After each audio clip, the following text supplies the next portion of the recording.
Fala pessoal, eu vou resolver agora com vocês o exercício 4 da lista 3, tudo bem? A lista sobre a primeira lei da termodinâmica. O exercício diz o seguinte: uma amostra de gás ideal é submetida a um ciclo composto por dois processos isobáricos e dois isotérmicos, como mostrado ao lado. Mostre que o trabalho líquido realizado num ciclo é dado por uma expressão que ele colocou aí, que é P1 V2 menos V1 ln de P2 sobre P1. Então ele quer que a gente mostre que o trabalho total realizado ao longo do ciclo completo é essa expressãozinha que ele deu aí. Tá? Então reparem o seguinte: as transformações B e C e D e A, né, de B para C e de D para A, são transformações isobáricas, com pressão constante. No caso da BC a pressão é P2, no caso da DA a pressão é P1. Reparem que os volumes de A e D são respectivamente V1 e V2. Os volumes de B e C a gente não conhece ainda, tá? E a gente quer calcular o trabalho nesse ciclo. Tudo bem? Lembrando que o trabalho não é uma variável de estado, tá? Portanto, o trabalho num ciclo não é zero. O trabalho depende da trajetória. Então, num ciclo, o trabalho não é zero, tá bom? Então, vamos lá. O trabalho no ciclo vai ser a soma do trabalho em cada etapa. Então, o trabalho do ciclo vai ser o trabalho de A para B, mais o trabalho de B para C, mais o trabalho de C para D, mais o trabalho de D para A, e a gente fecha o ciclo. Então, a gente precisa calcular o trabalho em cada um desses processos. Por uma questão de simplicidade, vamos começar pelos dois processos isobáricos, tá? Porque os processos isotérmicos são um pouco mais complicados. Então, vamos começar pelos processos isobáricos. Primeiro no processo de D para A. Tudo bem, acho que o processo de D para A é o mais fácil porque a gente já conhece os volumes. Bom, num processo isobárico, o trabalho é a pressão vezes a variação do volume. Então, no caso de D para A, o trabalho vai ser a pressão, que é P1, que multiplica o volume final, que é V1, que é o volume do A, menos o volume inicial, que é o V2, que é o volume do D. Lembrando que como eu estou indo de D para A, D é o ponto inicial, A é o ponto final. Então, o trabalho fica dessa forma aqui. Essa informação a gente vai ter que guardar, então vamos deixar aqui como estrelinha. Tudo bem? Agora, vamos olhar para a próxima transformação, que é a outra transformação isobárica, que é a transformação BC.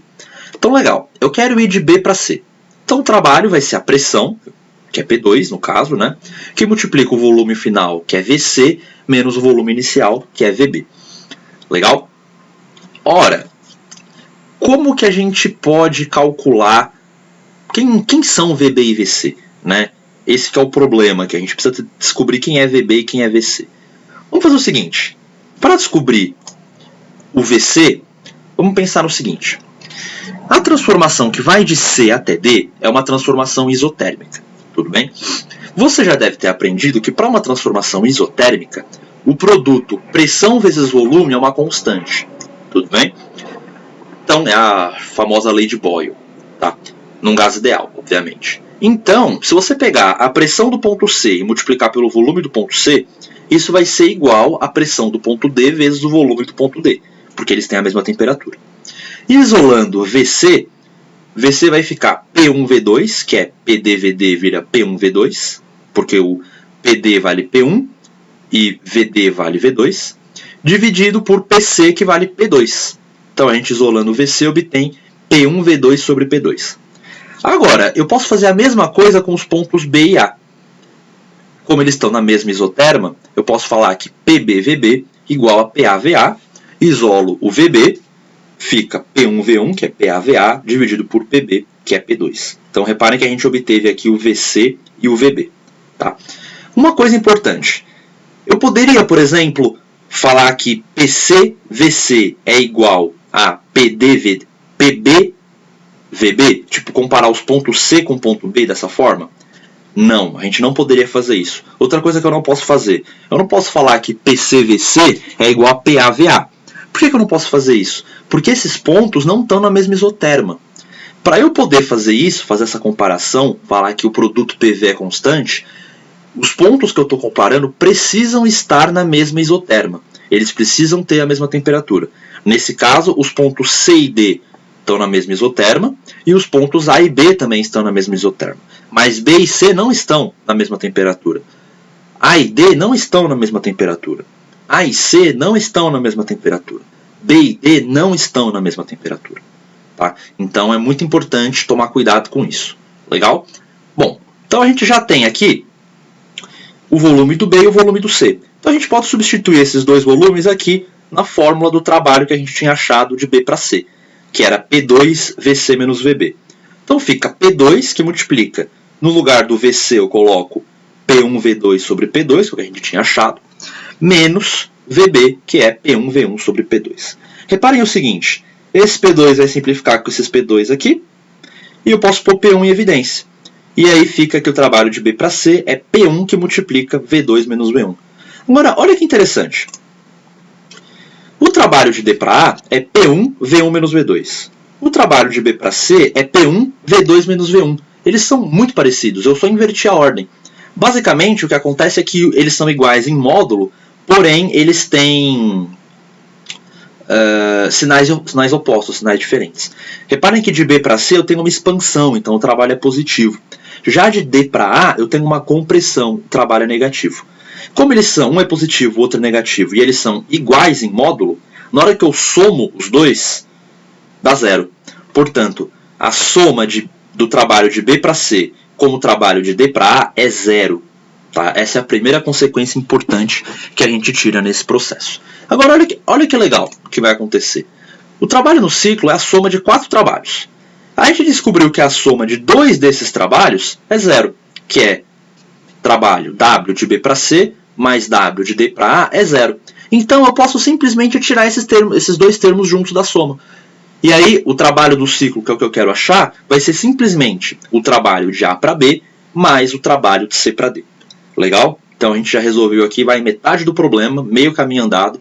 A gente só precisa calcular agora esses outros 2 trabalhos aqui, que são os trabalhos nas isotermas, que vão dar um pouquinho mais de trabalho para a gente. Então, para calcular esses trabalhos, a gente vai ter um pouquinho mais de trabalho. Tá? Então, vamos lá. Vamos olhar primeiro, então, resumindo o que a gente tem que fazer agora, a partir de agora, a gente já sabe que VB é P1V1 sobre P2, a gente já sabe que VC é P1V2 sobre P2, lembrando, VA é igual a V1, VD é igual a V2, legal tudo isso, e como a gente viu que a soma dos trabalhos de B para C com o trabalho de D para A é zero, esses dois termos se cancelam, sobra que o trabalho do ciclo é só o trabalho de A até B, mais o trabalho de C até D, que são os trabalhos nas isotermas. Legal? Então agora vamos calcular cada um desses trabalhos. Vamos começar de C para D. Bom, nesse caso a pressão não é mais constante. Como a pressão não é constante, a gente tem que calcular o trabalho pela integral. Então, o trabalho de C para D vai ser a integral de VC até VD, de C até D, de PDV. Mas quem é a pressão? Né? Quem é essa pressão para eu integrar ela no volume? Bom, como que a gente descobre essa pressão? A sacada é a seguinte. A gente sabe que ao longo da curva, ao longo da isoterma, que vai de C até D, o produto PV é constante, correto? A gente já viu isso. Então, para um ponto genérico com uma pressão P e um volume V, vai valer que o produto de P por V vai ser igual a PD vezes VD. Tudo bem? Assim como eu podia fazer PCVC igual a PDVD, eu posso fazer isso para qualquer ponto da isoterma. Então, para um ponto genérico com pressão P e volume V, vale essa relação. Aí a gente isola o V. O P quer dizer. Então fica que P é P1V2, que é PDVD, sobre V. Legal? Então a gente vai pegar essa pressão aqui e substituir na integral. Então fica a integral de P1V2 sobre V dV. Tudo bem? Reparem que essa curva ela é uma hipérbole, né, do tipo 1 sobre V, e a gente vai ter que fazer a integral sobre essa curva. Legal? Então, P1 e V1 são constantes, saem da integral. A integral de 1 sobre V dV é ln, então fica P1V2 ln de VD sobre VC, que é volume final sobre volume inicial. Tudo bem? Então, vamos deixar essa informação guardadinha por enquanto. Já calculamos aqui o trabalho em uma transformação. É sempre importante você lembrar que o trabalho numa transformação isotérmica vai ser sempre um PV que multiplica ln do volume final sobre o volume inicial. Tudo bem? É sempre algo nesse sentido. Tudo bem? Vamos fazer agora a mesma coisa para transformação AB. Tudo bem? Então vamos fazer a mesma coisa para a transformação AB. Então aqui, o trabalho de A até B é a integral de VA até VB de PDV.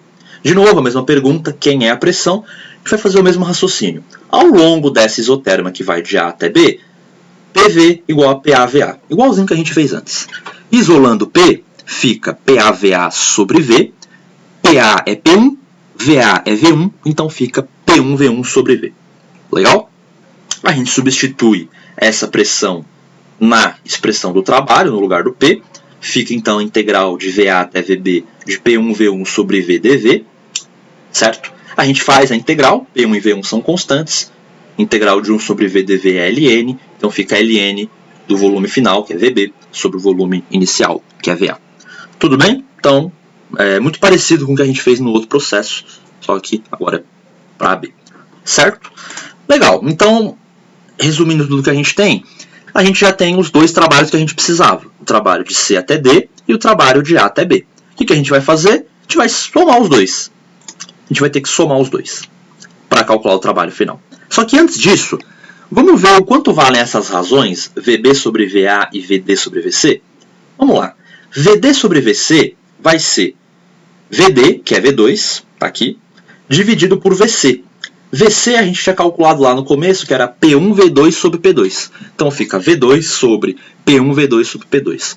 Reparem que V2 vai simplificar com V2 e essa razão vai dar P2 sobre P1. Legal? Agora vamos fazer a mesma coisa para VB sobre VA.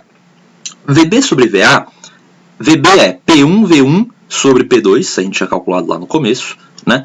E VA é V1. Fazendo então um sobre o outro, V1 simplifica, sobra P1 sobre P2. Então reparem que essas razões de volumes são simplesmente P2 sobre P1 e P1 sobre P2. Legal? Agora o que a gente vai fazer é somar os dois. O trabalho do ciclo é a soma dos dois trabalhos. Então vai ser aqui, de A para B é P1V1 ln de P1 sobre P2, porque VB sobre VA é P1 sobre P2. Enquanto o de C para D é P1V2 ln de VD sobre VC, só que VD sobre VC é P2 sobre P1. Legal? Agora, olha o que a gente vai fazer. A gente vai usar a propriedade do logaritmo para inverter uma dessas frações. Então, se eu escrever P2 sobre P1, tem que aparecer um sinal de menos aqui na frente do log, né? Porque P2 sobre P1 é P1 sobre P2 elevado a menos 1, e aí você dá o peteleco no menos 1, ele vem para cá, fica dessa forma. Tudo bem? Então repara que agora eu posso colocar o P1 e o ln em evidência, e aí sobra V2 menos V1. E aí o trabalho no ciclo é P1, V2 menos V1, ln de P2 sobre P1, que é a expressão que ele queria que a gente demonstrasse. Tudo bem? Eu sei que esse exercício foi longo, a gente teve que fazer muitas manipulações algébricas, usar uns truquezinhos, mas acho que os pontos importantes aqui que você precisa lembrar. Primeira coisa, que você pode pegar o trabalho no ciclo e quebrar em vários trabalhos. Segunda coisa, como descobrir os volumes VB e VC, lembrando que no isoterma o produto pressão por volume é constante. Tá? Terceiro, acho que talvez seja até o mais importante desse exercício, como calcular o trabalho de uma transformação isotérmica. E aí a sacada é usar essa relação que o produto PV é uma constante, né? E aí você isola P em função de V, fica P é uma função do tipo 1 sobre V, na hora que você integra aparece o ln. Tudo bem? Provavelmente em aula o professor fez essa conta, explicando como se calcula o trabalho numa transformação isotérmica, usando a equação PV igual a nRT. Tá?